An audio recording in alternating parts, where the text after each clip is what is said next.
go. Welcome I'm back to the Crowd money. Chatter.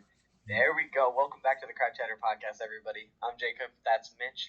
We're here to review another week of college football. Believe it or not, we are already just about a fourth of the way through the regular season already after 3 weeks. I mean, there's technically 13 weeks, but we're about a fourth of the way through. So that's crazy. We got a lot to unpack this week. There was still a lot of fun, not as upset heavy as last week, but there were still a lot of fun games and a lot of very surprisingly close games.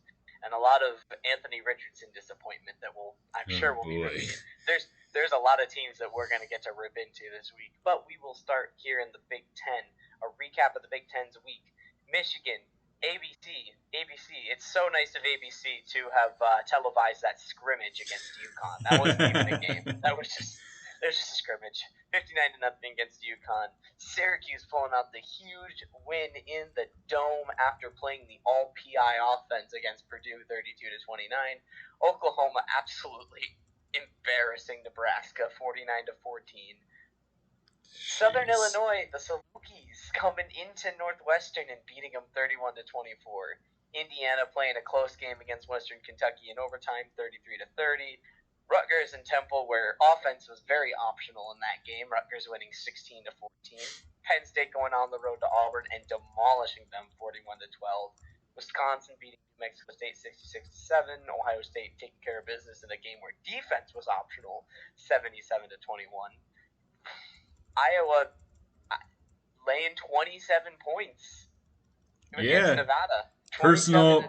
Yeah, record for the year. Oh, wow, that's like double their first two games. Yeah. Maryland edging out SMU late 34-27, and of course the big one, Washington absolutely demolishing Michigan State 39-28. Let's start with a couple of them. Let's save that one for the Big 12. I guess two big ones I want to talk about are probably going to be. We'll talk about Penn. Let's open up with Penn State Auburn. I thought this Penn State team was pretty good.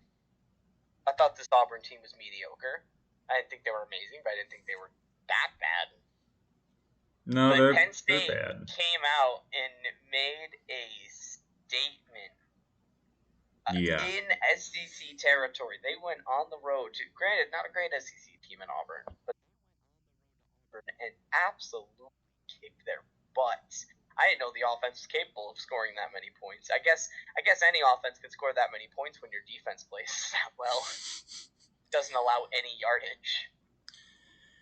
Yeah, I'm not a big fan of this Auburn team, and I did like Penn State to win this one. That's why I picked. Now I was the only one to pick them this week, but I liked this Penn State team. They had the biggest thing for this Penn State team for last season when they struggled, when they went 7-5, was that they did not have a running game. The running game was one of the worst in the country, and it was blatantly obvious, and it really hurt their entire offense. It didn't allow them to throw it because Jahan Dotson and Parker Washington, which are their big two receivers. Dotson's not graduated, but they still have Washington. They weren't able to really move the ball offensively because of their just inept running game. But now they have like a whole slew of true freshmen who came in this year, and they look fantastic. They're running the football well, and they did what they did very well in this game as well, running the football. Thus, they blew the crap out of Auburn. This Penn State team lacked the running game last year. They don't lack it this year. This team is a threat. Watch out for Penn State. Exactly. All right, and now we move on to. I thought this game was going to be a 50-50 toss-up, but made Michael Penix look like Josh Allen. That was terrifying. How badly they shredded it, and obviously we have Calvin, who's not with us today, not on the podcast today, but he was even saying like it's not a talent issue. At this point, it's a scheming issue. Their schemes, like they just, I don't know what kind of coverages they're running. I'm not a defensive mastermind with plays.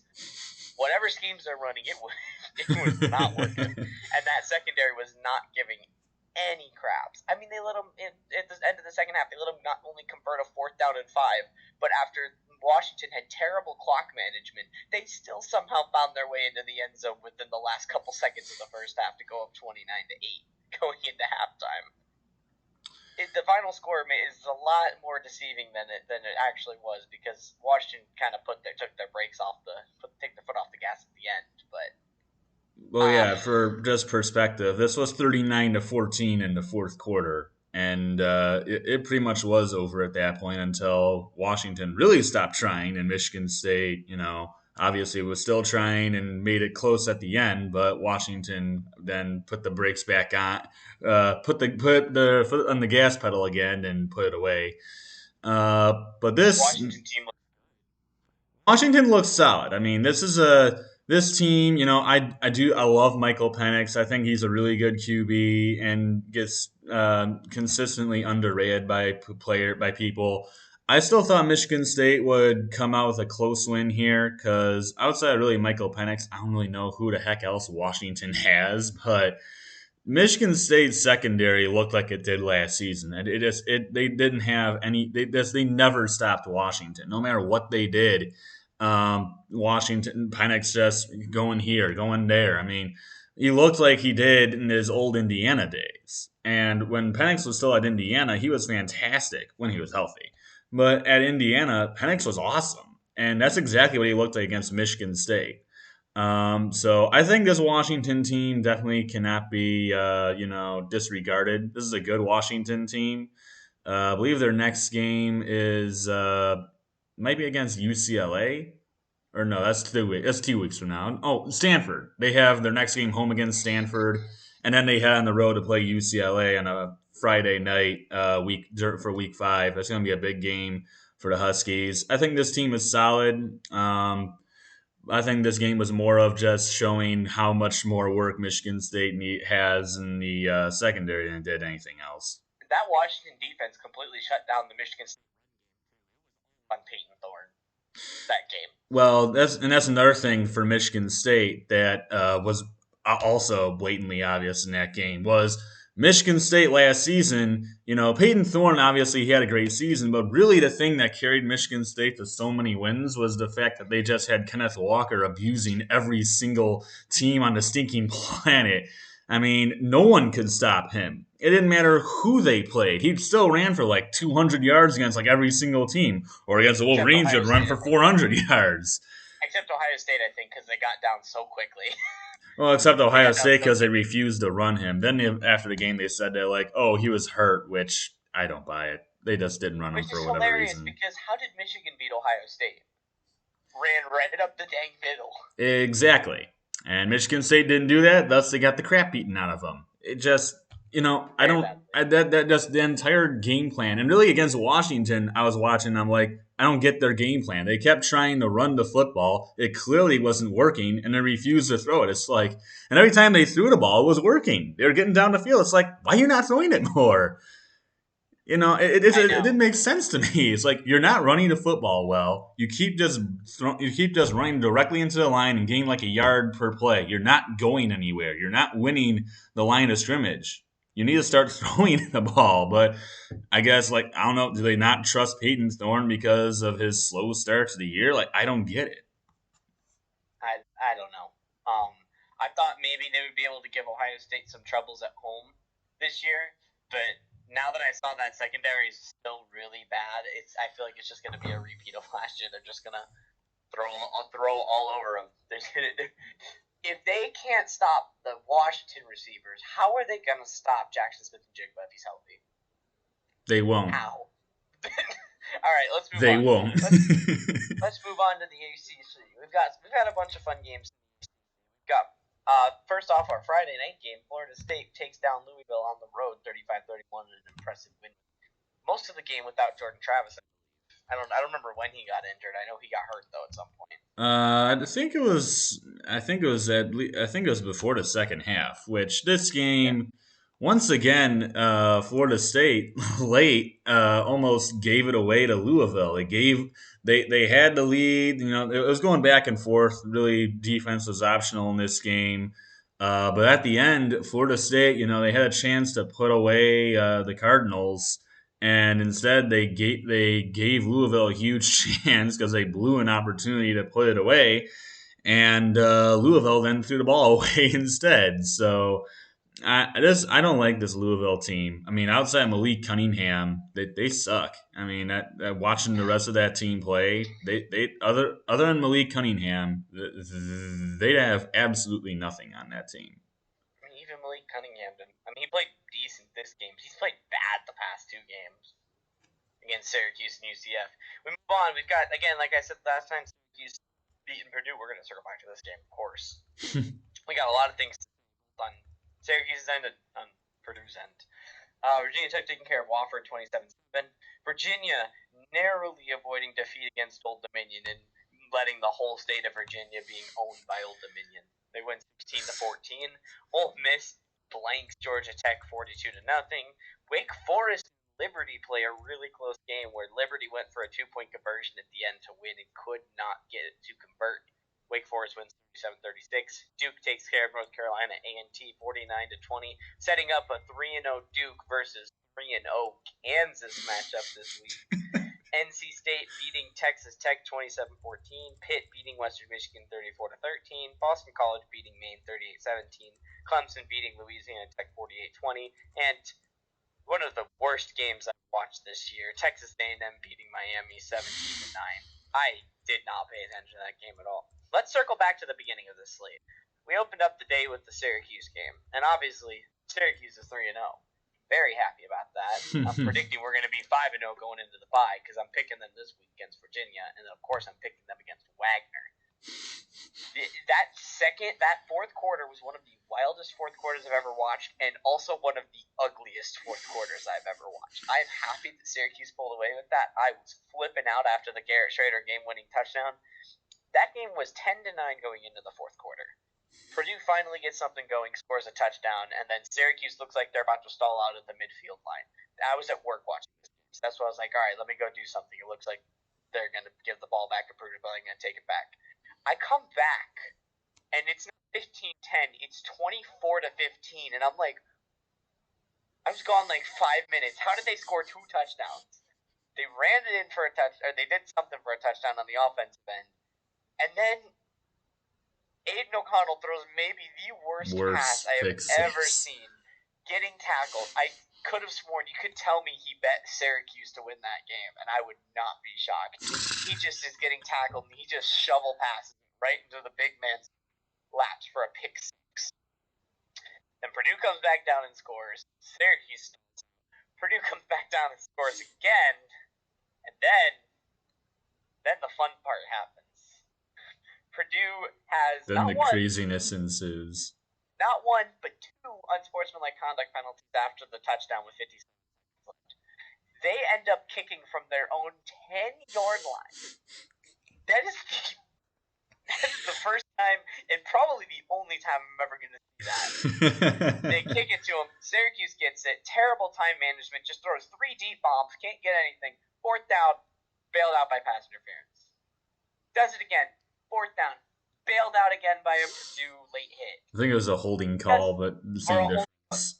It's another call. I think they got bailed out 2 or 3 times before Garrett Schrader finally, with 7 seconds left, threw the game-winning touchdown.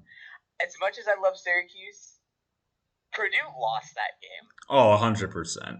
That was the ugliest last shot. First, you kicked from your 10-yard line. Then you bailed them out not once, but either 2 or 3 times. I cannot remember. It was at least twice. It was at least twice. And then you let up a game-winning touchdown with 7 seconds left. Like, that has got to be the worst. And then you had 2 or 3 more penalties, and then they got to kick from Purdue's 35. and then they tried the worst lateral attempt I've ever seen in my entire life. Never, I'm gonna look at how many times they choked. Never in my life have I ever seen somebody have to kick from their own 10-yard line or see somebody get to kick from the opponent's 35-yard line. I have never seen that before. But Purdue, man, this team is not a bad team. Purdue's got solid players, but man, they lack discipline. And yeah, it really was deplorable because Purdue had this game. I mean, I mean, and that's for perspective. I mean, like there was 19 points in the first three quarters. There was 42 in the fourth. So the defenses kind of just gave up in the fourth quarter. But this Purdue team, you know, you watch it. They come back. They get that touchdown, and they have a lead. You know, they get up 29-25, and then their player does something really stupid. Starts talking to some Syracuse guy, draws on unsportsmanlike conduct. Then some coach on the sideline gets an unsportsmanlike. What are you doing? I mean, discipline, guys. You just got a touchdown. The last thing you want to do is help out Syracuse in any way possible. But that's exactly what they did twice on two different occasions.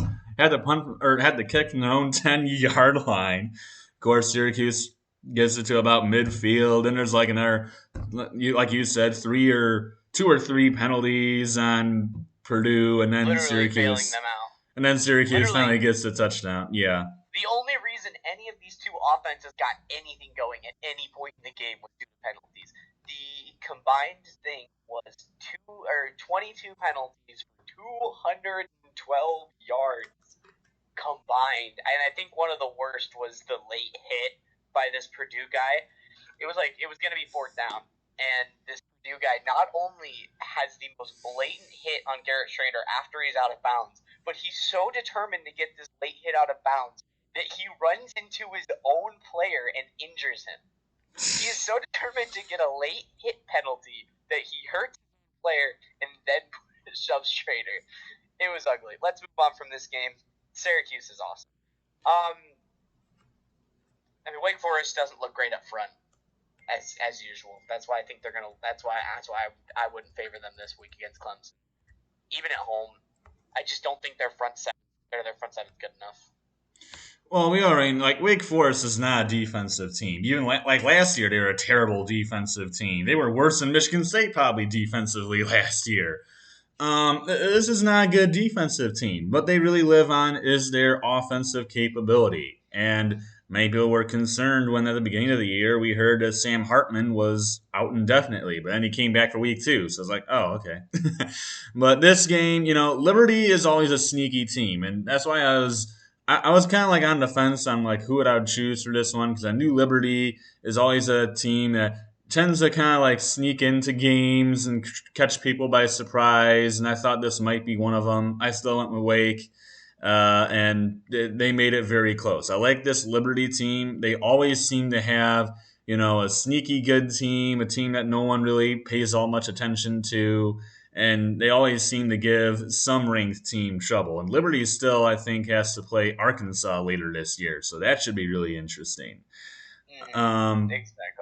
But Wake is a solid offense, but it does not have a defense. This is the Wake Forest pretty much is the definition of an old school Big 12 team.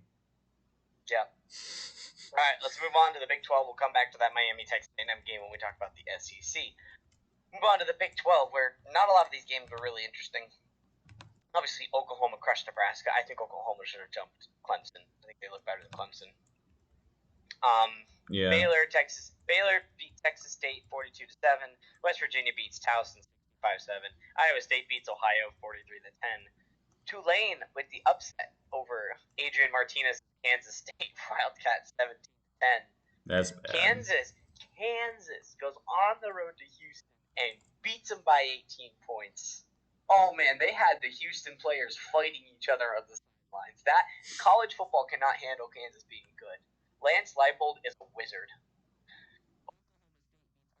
Pine Bluff 7 and State beats Texas Tech 27-14, and Texas pulls away late against UTSA 41-20.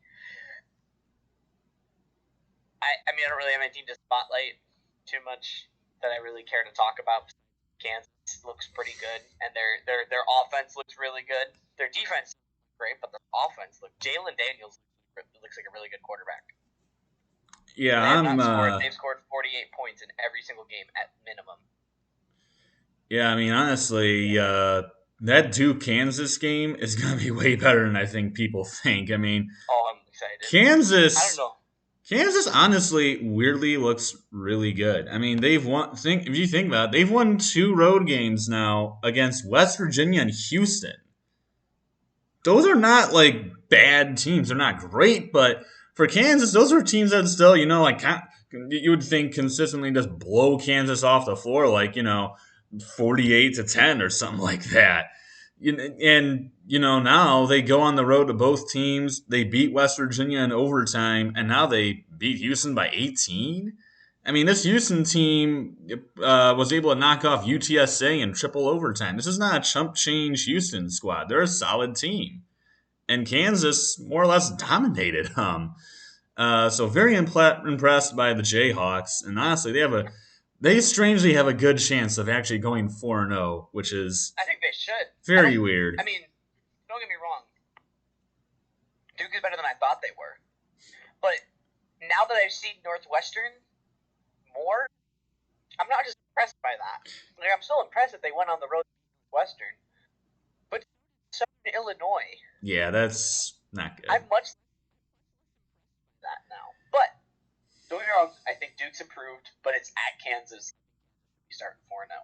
Anyway, I mean, I don't really have anything else. Oklahoma looks like a top 5 team. Oh, and Kansas State, what the heck? Tulane, I mean, they're okay, but, I mean, geez, you can't be losing to Tulane, Kansas State. Come on now. Hang on. Sorry. Yeah, but no, that was really bad. Sorry, I got work stuff. Oh. But, I mean, Kansas State, I mean, their team really, I'm not the biggest K-State guy. I mean, because I don't like Adrian Martinez. I think Deuce Vaughn is a good running back, but Adrian Martinez, no. I don't I don't like Adrian Martinez. I think K-State, they got a good running game, and Adrian Martinez is a decent runner, but other than that, yeah, no. Exactly. And decent game for Texas beating UTSA. Well done there. Getting a bounce back from the heartbreaker last week. Exactly. All right, and now we move on to the Pac-12. We'll save the SEC for last. Let's go to the Pac-12, where we see, finally, Herm Edwards relieved of his coaching duties after Arizona State loses at home to Eastern Michigan. We were debating going to that game too, because I'm like, this is probably our best chance on the schedule to win, and we still didn't win. The only reason we didn't go is because it's September and it's still freaking hot outside. Really bad loss for Arizona State. This team is a mess. We'll talk about this. I'll just talk about them real quick. This team's a mess. I'm going to the game this week when they're getting blown out by Utah. I'm only going because we got free tickets to the tailgating, so that's really it. UCLA, very close win against South Alabama, winning on a last-second field goal, 32-31. The Sun Belt looks insane, by the way. The Sun Belt's really good. Notre Dame beats Cal 24-17.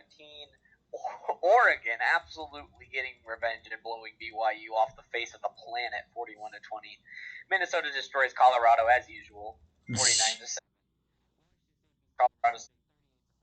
Obviously, we're talking about Washington beating Michigan State. Oregon State beats Montana State 68-28 for setting up the big matchup this weekend.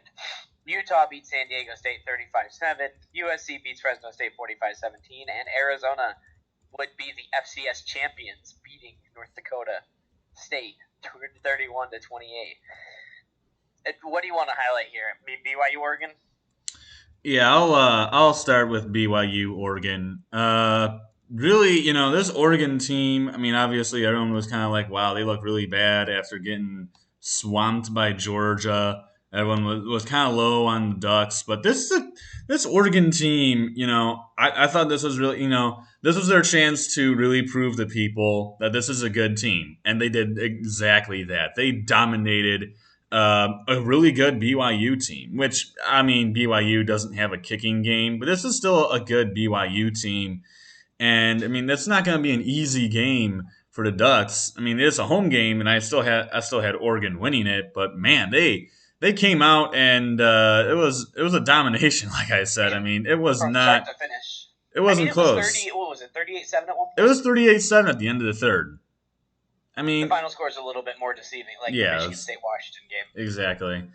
But this Oregon team, Bo Nix is really inconsistent, and that's really why Oregon looked. And he was bad against Georgia, but when Bo Nix is on and when he's making good passes, he's really darn good. But he has those games where he just looks absolutely awful. It So does. You're right. You're right. It does. LSU has 1 second remaining. yeah, ESPN's awful. yeah, I don't know what's going on there, but really good luck for the Oregon Ducks. Also Utah. I know San Diego State did lose at home to Arizona, but it's still San Diego State, and they dominated the Aztecs. Took them a quarter to get going, but then they scored 35 points in 2 quarters. So really impressive game for the Utah Utes. Really impressed by that. And also UCLA guys. What's going on? What happened there? Almost fell. Almost. Almost fell. Yeah. What's going on here, guys? Nearly Also, just lost to South Alabama. Come on now, can't be doing that. we'll quick Power 5 teams. We're not going to spend too much time on the non-Power 5 conferences, but I do want to quickly mention the Appalachian State Hail Mary against Troy. How are these Appalachian State fans still alive after these first 3 weeks? These have got to be the most roller coaster 3 weeks ever. You start by scoring 42 points in the fourth quarter 40 in against the North fourth, Carolina to barely fall short. Then you go on the road to College Station and get the huge upset. And then you play Troy the next week and win off of an improbable Hail Mary. What? The absolute roller coaster of emotion for those poor Appalachian State fans has got to be ridiculous. Yeah. Sorry. But App State fans, yeah, that's a crazy start to their season so far, man. Oh, 100%. All right, let's move on to our final conference, and then we'll end as we usually do with the new top 25. We've got 1 second left in the Mississippi State LSU game. LSU won 31-16. Georgia's still showing why they're the number 1 team in the country, winning 48-7. Kentucky beating Youngstown State 31-0. Missouri beating Abilene Christian 34-17. Again, Ole Miss blinking out Georgia Tech. Penn State beating up Auburn. Vanderbilt hit past win total. I said it when we did our win totals video. Vanderbilt at the end of September, and look at that. Their win total was 2.5, and they're 3-1. And how do they get to celebrate? By playing Alabama next week. Have fun, guys. Have fun. Alabama beats UL Monroe 63-7. Arkansas, Bobby Petrino came back to town with Missouri State with 1 goal to beat Arkansas, and they almost did. Weren't they up 17-0 at one point? They were 17. They were up 17-0 in the second quarter. And then Arkansas came back and ended up winning. Tennessee destroys Akron 63-3. Florida beats South Florida 31-28. And Texas A&M beats Miami 17-9. Where do you want to start with this? Let's start with A&M and Miami. Now let's start with the Hurricanes here. Miami, their offense looked pitiful. I mean, they moved up and down the field, but the problem was they could never get in the end zone.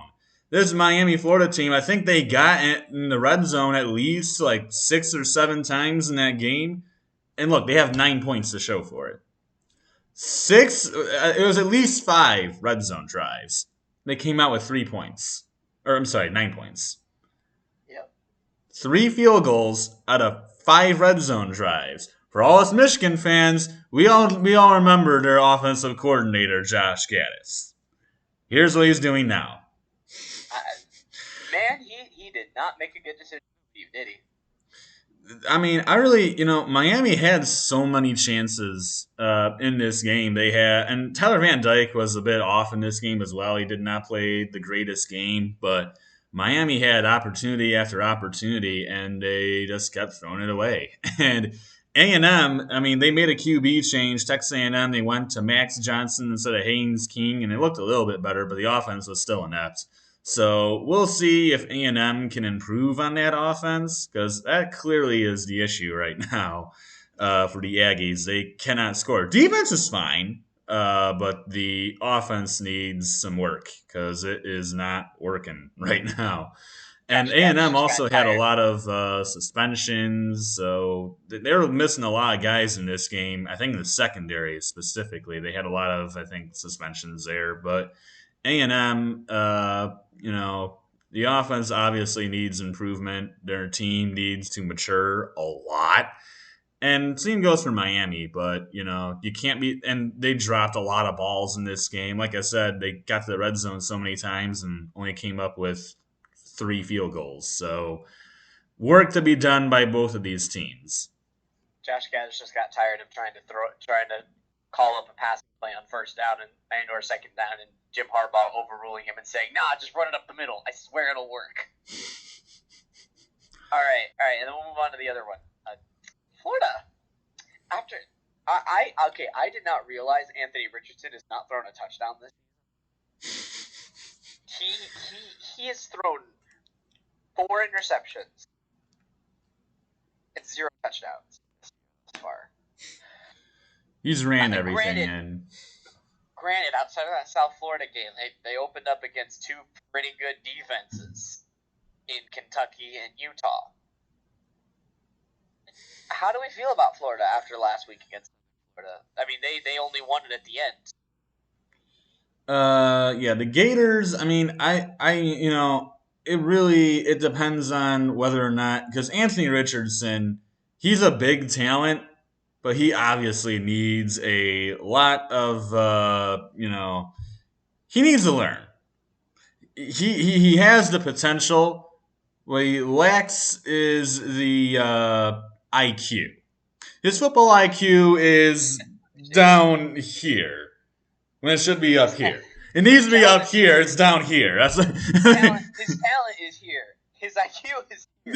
Yes, there we go. I mean, that Utah game really showed, he is very good with running the football. He can run very well. He's he's a good thrower, and he can run very well. He's a very good runner.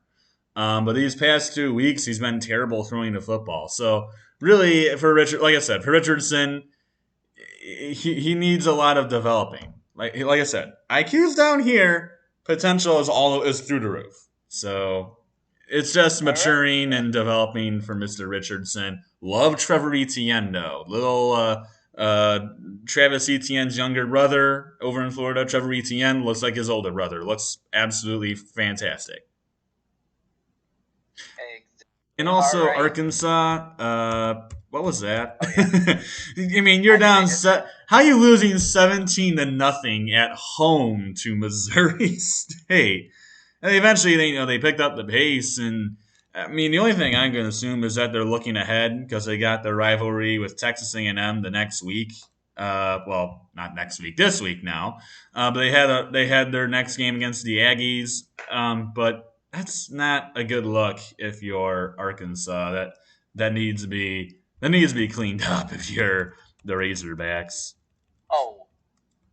100%. All right, and then we will go to the top 25 now. Not too much change. I mean, a couple teams dropped a lot, and a couple teams jumped up a lot. That's the usual. Georgia, Alabama, Ohio State, Michigan, and Clemson staying as the top 5, and then Oklahoma and USC also stay at 6 and 7, which I think they should have both jumped up above Clemson, but that's okay. Then Kentucky jumps up 1, Oklahoma State drops 1, which I really don't know why they did that, but okay, it's not too important. Whatever. Just a weird one. Just a really weird one. Arkansas actually shockingly staying at 10. I thought they would have maybe a spot or 2. And then here comes all the changes. Below the top 10. I was about to say, it helps that a lot of teams, like the 2 teams right under them, got blown out. That kind of helps them stay there. Tennessee, NC State, Utah, Penn State, and Oregon jump. Oregon and Penn State making the biggest jumps, 8 spots and 10 spots respectively. Ole Miss jumps up 4 spots. Baylor stays at 17. Washington jumps from not ranked to number 18. BYU falls 7 spots down to number 18. And then Florida rounds out, falling down 2 spots after the pitiful performance against at 20. Wake also falls 2 spots for a bad performance. Texas falls a spot. Texas A&M jumps up 1 spot from 24 to 23. Pitt falls 1 spot. 25, which I think they should have been out entirely. But other teams receiving votes, Michigan State has the highest remaining vote receiving, and then Florida State, Appalachian State, North Carolina, Washington State, Cincinnati, Oregon State, Minnesota, Kansas, Syracuse. Kansas and Syracuse are both getting top 25 votes. That's awesome. And then LSU and Wisconsin. I do not blame them for dropping Michigan State out of the rankings. They look terrible. I'm surprised they didn't move Miami out of the rankings. If I had a stand this, I think Pitt and Miami would be out, and it would be North Carolina and Appalachian State, in my opinion. Granted, you could also have North Carolina, Florida State, or whatnot, but I think North Carolina at least should be ranked. But it's week 4. Everything will be decided later. So I actually am shocked by this North Carolina team when I look back at their schedule now that I think they're actually pretty good. Especially now with Notre Dame looking bad, their schedule looks like a cakewalk. They should end the year as a pretty good team. But I don't really have too many complaints besides maybe just Miami and North Carolina swapping. Yeah, pretty uneventful week. Pretty much everybody who was supposed to win won, except for, well, no, I picked A&M. But, it was a pretty uneventful week outside of Washington beating Michigan State. Washington jumping to 18, pretty high jump there. Not quite like Florida going to number 12, but still a high jump for the Huskies. There's not really much happening here. Penn State, Oregon, big jumps for them after some big statements by both teams, big games for both of them. This is a pretty uneventful top 25. I don't like Tennessee, but they're 3-0, so I guess 11th it is. Yeah, I mean they're 3-0, so they also beat Pitt. So until they lose, I don't see them really dropping. It's not like they've looked bad thus far. No. So, until they look bad, they won't drop. All right, well that is it for our picks for our recap. Check us out in our next video for the picks. Other than that, that's Mitch. I'm Jacob. I got the names right this time. Adios, everybody.